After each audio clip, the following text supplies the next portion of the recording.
അതൊക്കെ അതൊക്കെ സാധാരണ നിലക്ക് ചിരിച്ചു തള്ളാവുന്നതേ ഉള്ളൂ കേട്ടോ. അങ്ങനെ എന്തെല്ലാം വീമ്പ് പറച്ചില് നമ്മുടെ കേരളത്തിൽ നടന്നിട്ടുണ്ട്.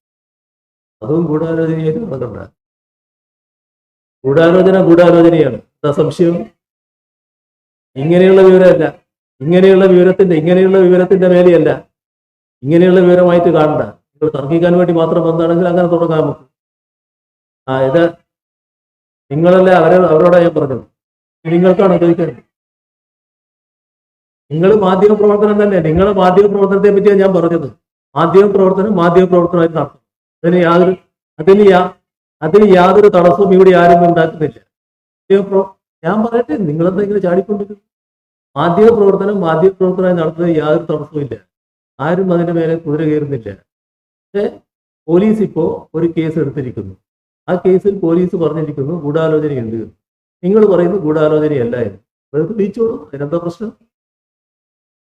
ഞാൻ പരിശോധിക്കേണ്ട കാര്യം വരുന്നില്ല. എനിക്കതിൽ വിശ്വാസക്കുറവില്ല, അതാണ് പ്രശ്നം. അതാണ് എൻ്റെ പ്രശ്നം. നിങ്ങളെ കൂട്ടത്തിൽ ഗൂഢാലോചന നടത്താൻ പറ്റിയവരുണ്ട്. ആ ഗൂഢാലോചന നടത്തിയിട്ടുണ്ടെങ്കിൽ ഗൂഢാലോചനയുടെ കേസും വരും. അത്രയേ ഉള്ളൂ അതിനാണ്. നിങ്ങൾ ജോലി സ്ഥലത്ത് പോകുന്നതോ, നിങ്ങൾ മറ്റു പ്രൊഫഷണൽ സ്ഥലത്ത് പോകുന്നതോ, നിങ്ങൾ സാധാരണ ആൾക്ക് മാധ്യമ പ്രവർത്തനം നടത്തുന്നതോ ഒന്നും ഇവിടെ ആരും തടയാൻ പോകുന്നില്ല. പക്ഷെ ആ നില വിട്ട് മറ്റൊരു നില വന്നാൽ കുറച്ച് ശബ്ദമുയർത്തി പറഞ്ഞാൽ കാര്യങ്ങൾ നേടിക്കളയാമെന്നുള്ള ധാരണയിൽ തുടങ്ങണം. അതേ ഉള്ളൂ.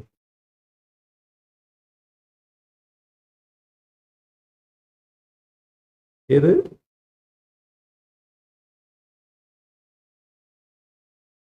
ഗൂഢാലോചനക്ക് പുറപ്പെടേണ്ടതേ ഉള്ളൂ. നിങ്ങൾ മാധ്യമപ്രവർത്തനത്തിന്റെ ഭാഗമായി നിങ്ങൾക്ക് പല വിവരങ്ങളും കിട്ടും. നിങ്ങൾ പറയും, നിങ്ങൾ നടപ്പാക്കും, നിങ്ങൾ വാർത്ത കൊടുക്കും, ഒക്കെ ചെയ്യും. അതൊന്നും ഗൂഢാലോചനയല്ല.